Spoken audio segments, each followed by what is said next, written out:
All right. Welcome to the Service Systems in the Age of AI podcast by Cambridge Service Alliance. Uh, in the last couple of episodes has been quite an interesting trajectory for this podcast. We've seen strategy being discussed, how to do strategy with AI, and then we saw one of the biggest challenges as well in terms of how to resolve agentic integration and enterprise integration with AI and how to move forward in that sort of a world. And interestingly, today there's a bigger challenge as well that we are going to discuss, which is related to AI literacy and how to develop literacy across the organization. So today, I'm delighted to be joined by Jaspreet Bindra, who is the founder and of AI and Beyond. He has authored two game-changing books, by the way, The Tech Whisperer and Winning with AI, Your Guide to AI Literacy. So, who better than Jaspreet to talk about AI literacy? Before playing this role, Jaspreet actually was also the Group Chief Digital Officer of the Mahindra Group, has been a regional director at Microsoft India, and also the general manager in Tata Group. So he has been like has a fascinating experience across industries, and now he's doing this where he's trying to help how people and organizations can evolve with AI. So thanks, Jaspreet, for joining us on this podcast. Oh, great to meet up, Gautam, and good to meet again. And to add to all the things that you said, I have a bit of a Cambridge connection too. Yeah, yeah. Spent about 3 or 4 years there and did a late life second masters in AI ethics and society from the university. So it's great to be talking to you. Brilliant. And it was actually great to meet you last month in Cambridge itself. And one thing that struck me from our chat that we were having is how AI literacy is actually different from AI training. So can you explain to our audience how is this actually different? Sure. So, lots of times these words are used interchangeably. AI training, AI literacy, sometimes people say AI fluency, etc., etc. I think literacy and fluency are still similar, but training is different. So, think about training. If you were to be training is okay, click on this, Copilot will open, then you go to the left hand side, click on the tab, and a drop down menu will happen. Then you click on the third thing, houses open. By the time you've reached there, you've switched off because training is for one, it's the way it's delivered is not very interesting, and secondly, it's for a specific tool, specific task. Yeah. Literacy, as the word suggests itself, is not about being trained to read every new novel that comes up in literature. If you know the language, if you know English or the language it's written in, and you're literate in it, you know the grammar, you know the structure of the sentences, you know the philosophy behind it, then then you can pretty much read every new novel with some vocabulary upgrades from time to time, rather than being trained in it. So literacy is really when you are using AI without thinking, innately, instinctively, and using it for everything, not only just to do a customer care workflow or something. You're using it for writing poems or your child's homework, or finding out more about some medical treatment or whatever. So that's really literacy is much more fundamental training, and bottom up training is really much more piecemeal and is top down. Very, very interesting. And in my research as well, I see this symptoms and these words being used very, very interchangeably. So would you, because you've had so much experience in the past as well working with large enterprises, as even now working with enterprises trying to increase the AI literacy within those businesses, do you think that these organizations sometimes misunderstand AI literacy by treating it like some sort of a technical education? No, you're absolutely right, Gautam. In fact, I've had several interactions, maybe 45, 50, what we call AI literacy boot camps in multiple organizations. But beyond that, more than 100 conversations, keynotes, etc.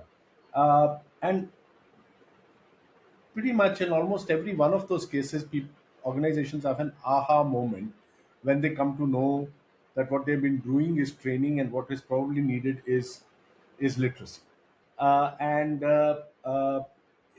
many times I also, when I explain it to them, I talk about the internet, for example. No one trained us on the internet, okay, in that sense. Okay, there were no internet trainings, open browser or whatever, and do this.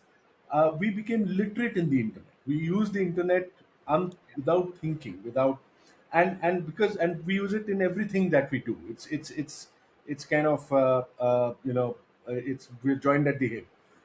AI needs to be seen the same way. And so when they see that, that's when they realize that possibly all the investments that they've been putting in are not necessarily the right ones. You sure need to have specialized training for specialized people, say on a vibe coding tool or something, specifically. But otherwise, it's really, as you're absolutely right, treated as technical training. And then the second part is in the technical part. So the one problem is the training problem versus literacy, other is technical. And the other surprise that they get is that, look, when I tell them that this is not a technology, it should not be treated, it should not be seen to be for tech people. Again, the internet, I mean, you don't, using the internet doesn't mean you're a tech person. Sure, building it means that, okay, but using it. And so, much like the internet, AI is non-tech, it runs across. And with these two mindset changes, and the fact that people realize that if all their employees were AI literate, they would actually not need any training. Is when the kind of the pin drops, in a sense. I picked so many points from what you just said. First thing is on the browser itself, right? That you mentioned in the recent paper that we published. In fact, the simplicity of the HTTP, the simplicity of that browser interface, is the best example of interoperability. Is what we gave as an example, because to explain interoperability, how one agent can talk to the other, there's the most universal and most basic way to illustrate interoperability is that HTTP protocol, which people seamlessly don't even think about it, that how big a thing, how seamlessly interoperable it is.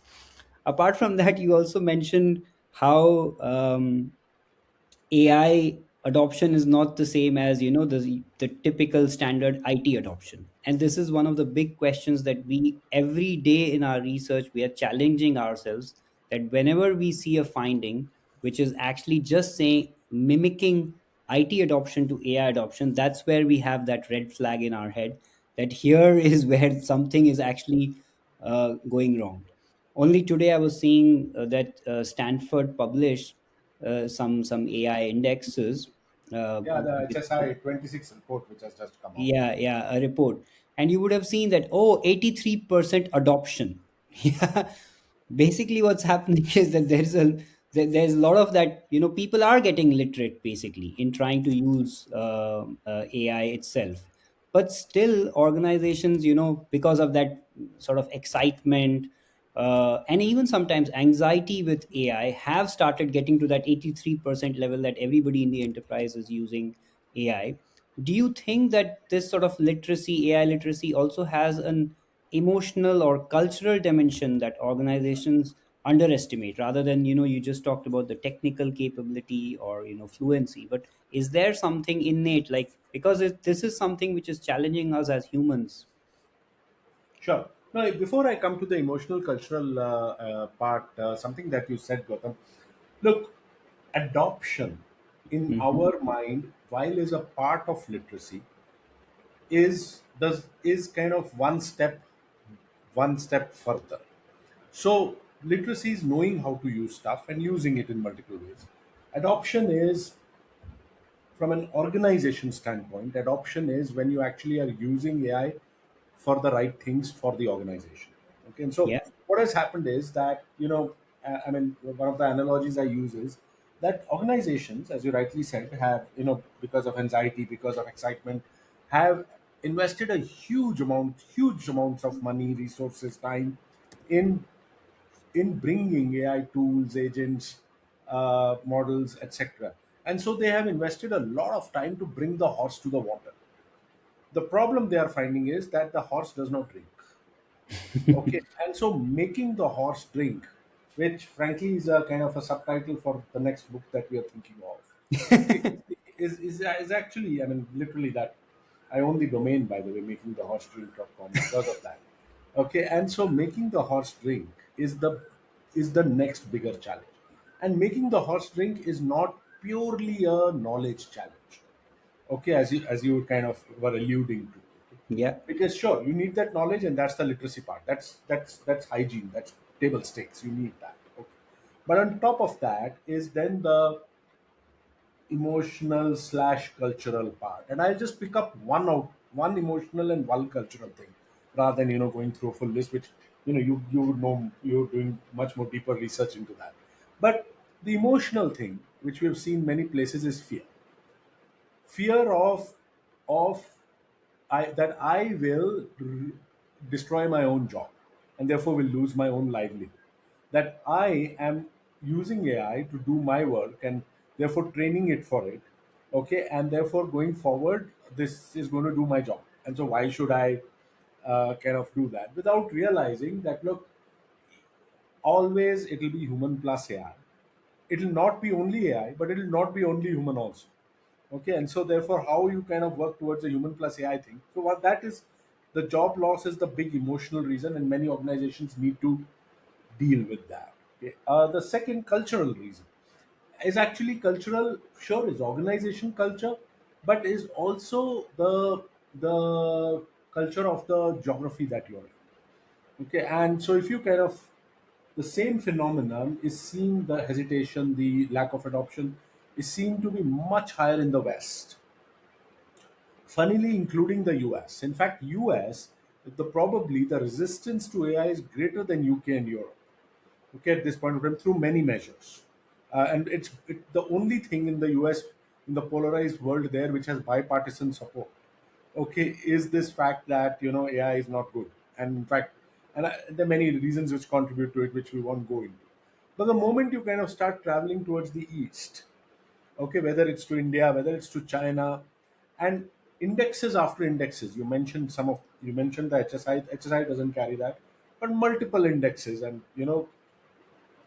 very starkly point out to this fact that there's much greater propensity to adopt in certain cultures versus not. And I've written a lot about that, and it's partially due to the fact that in the east you have a lot less to lose.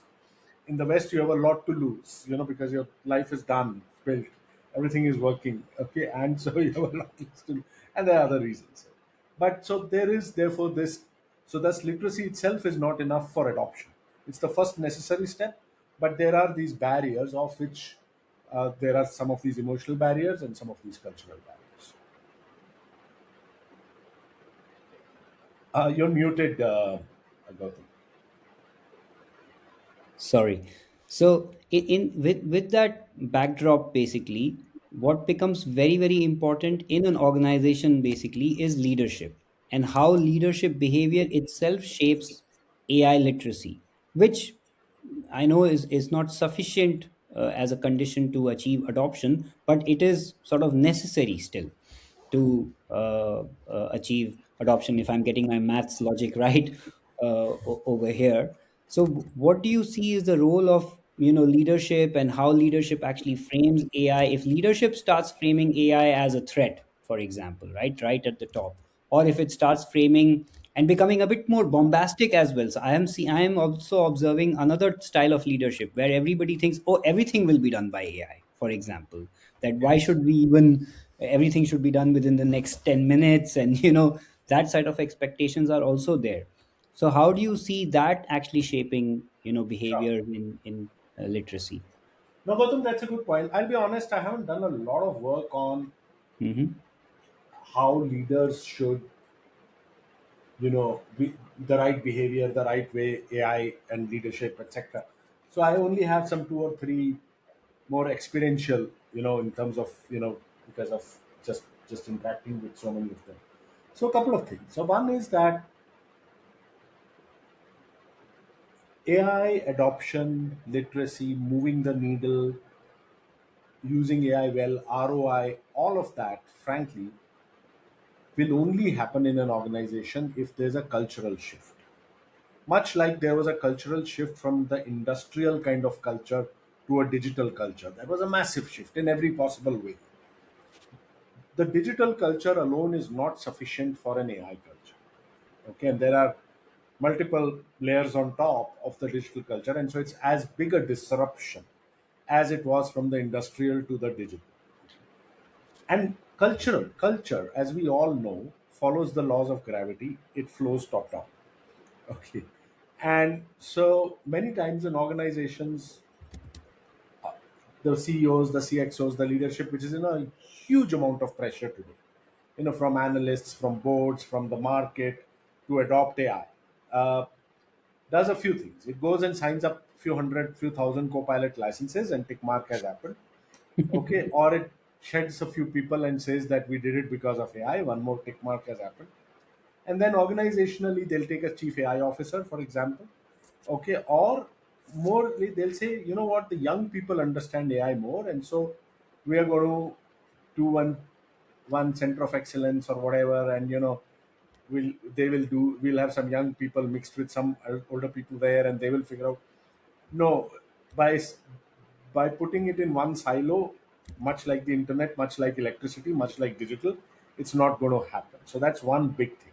The second thing is, whenever we go and do these literacy boot camps, etc., we insist that the first one is with the CEO and their senior management, their direct reports, because they will think that something is happening, which is probably tick mark activities, but if they don't get it, they are not going to. So that's number two. Number three is they should be using it, okay, from for multiple activities, not only at on their work but at home. And the final thing I would say, at least in this part of the world where I mostly operate, which is the eastern part of the world, I'm finding this so-called sandwich problem in a sense. So the two layers of bread, the senior management and the junior people, the entry level people, are either super excited or super savvy about AI. So most CEOs are, they're super excited, and they know, and sometimes it kind of leads it to the other end of the spectrum, as you said, that they think it can do everything. But at least there's excitement, there's this leadership, there's this thrust from the top. And then the other piece of bread at the bottom also, just because of their age, their generation, etc. The bigger problem actually is not in this, it's in the stuffing in the middle. Okay, and that's where, because people feel, what worked so far, will work going forward for them, and they see all these disruptions to their advancement to the next levels, etc., etc., is where really the problem lies. Wow, very, very interesting perspective, actually. What I'm observing as well in the research over here, especially working with quite a few leaders, is, like I said, that there is those extremes. And I agree with the sandwich problem. And it's also related to your previous problem, previous challenge on people feel threatened that their jobs may go. Yeah. The sandwich middle layer is sometimes the most worried actually about their jobs, and because they have the most deep seated knowledge as well. The real the connection of the dots of things is where the real knowledge of that organizational muscle sits, actually, compared to sometimes the top leadership or even the Yeah. juniors. So it's And one of the biggest if I may problems. interrupt you, sorry, Mhm. Gautam, if I may interrupt you, actually they have the least reason to worry, because Yeah. what we are seeing is that it's actually the lower rung of the bottom rung of the ladder which is breaking in AI, primarily because AI will very easily replicate, skills, but it's that institutional knowledge, judgment, the connected connections, etc., which is so difficult to replicate. And so, if they were to work with AI, they actually can. Yeah, they're the safest in a sense. Yes, in fact, academic professors have also started raising this in academics, that the new PhDs, the initial struggle that you have with trying to frame the problem, you know, that is coming to them very quickly because of AI. So they are not going through that initial. So the learning phase, that sort of the hard learning is not happening to become that, sort of middle person who can think and connect the dots. So I the digress literature a little survey, bit. etc., is being Yeah. short circuited. Yeah. So we don't know. We do, we are just observers of the phenomenon. So we will see what goes on.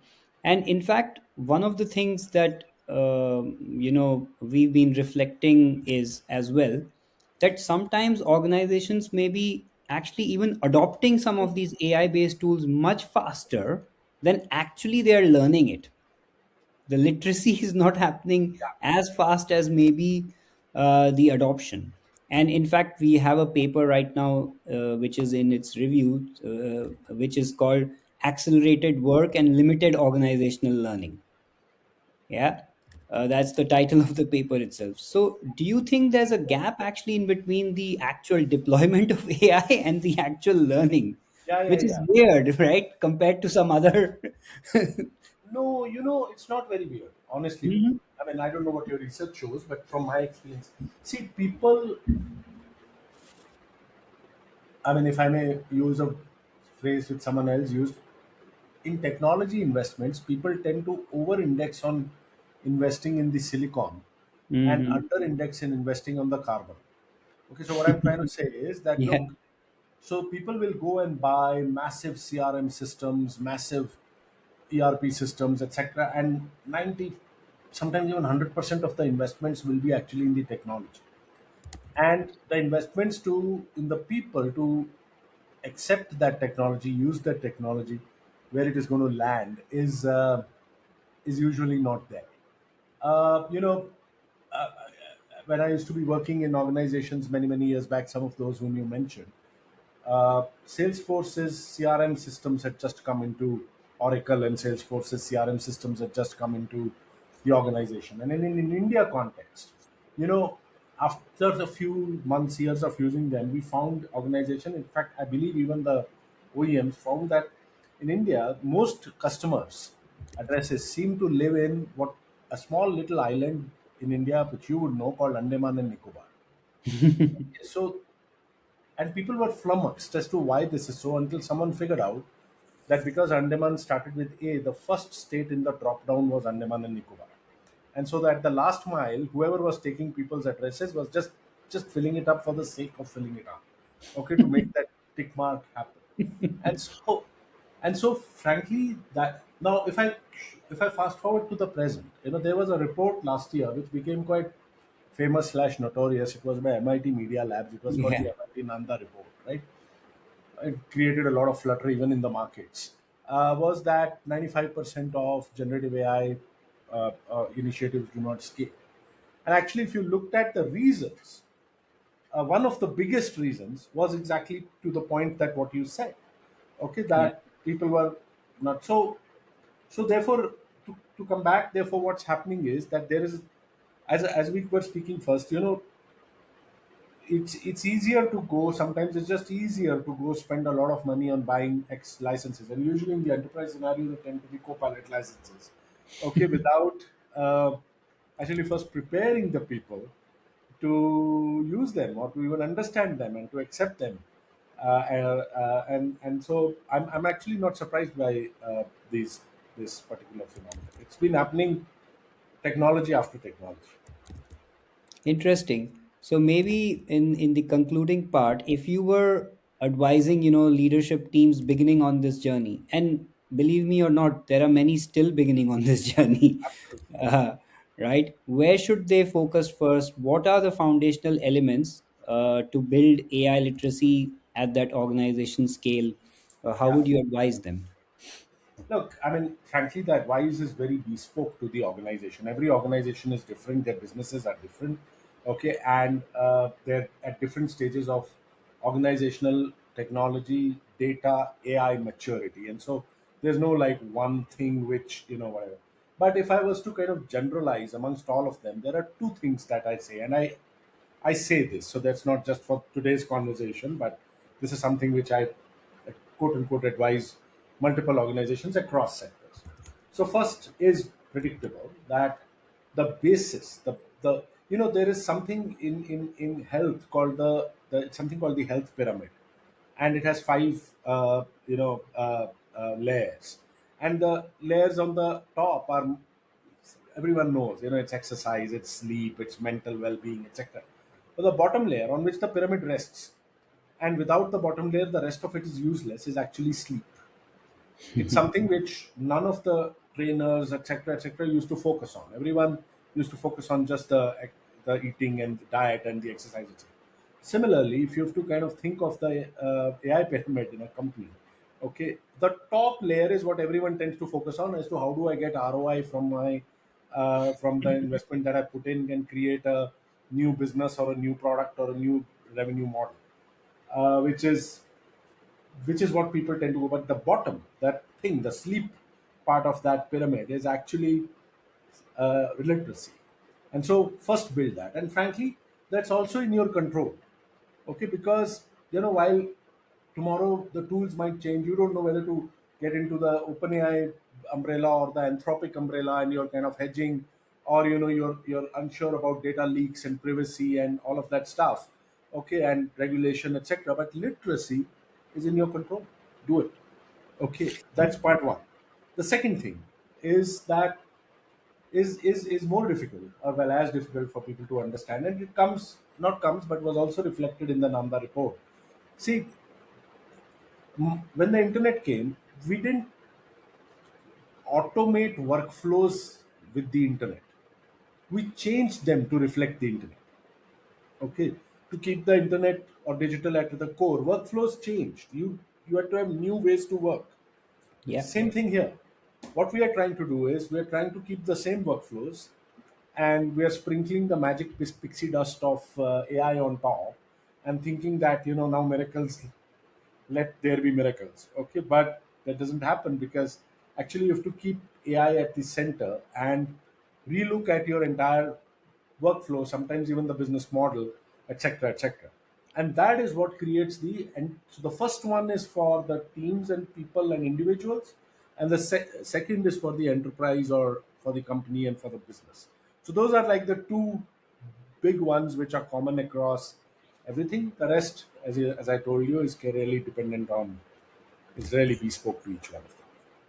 I mean, fascinating insights. And in fact, in the last podcast episode, I was talking to a person, Chris Wild, who actually was my is my ex boss, who's a guru in enterprise integration, and he exactly spoke about the same thing on how the workflow itself, the integration workflow itself, needs to change. The biggest challenge in any enterprise architecture, he anyways says, is integration, Yes, right? yes, And with agents, that integration is completely going to change, yes. and the enterprises need to get ready for that, rather than trying to replumb the same workflows that they have, to actually shift the workflows with a different principles. The whole principles and paradigms themselves are going to shift. So I'm just plugging that episode as well over here. So anybody who's interested, and even if you're interested, just watch that, and how he talks about building layered autonomy to build that AI agentic integration itself. Lovely. Thank you, Jaspreet. This has been a fascinating conversation, and thank you for everybody who's listening to the Service Systems in the Age of AI podcast from Cambridge Service Alliance. Do keep checking out these episodes as they come. We'll try to release them every month. We don't want to be like somebody who does daily podcasts, but have more deep conversations in this space. So thank you, Jaspreet, again, and good to see you. Thank you very much. It was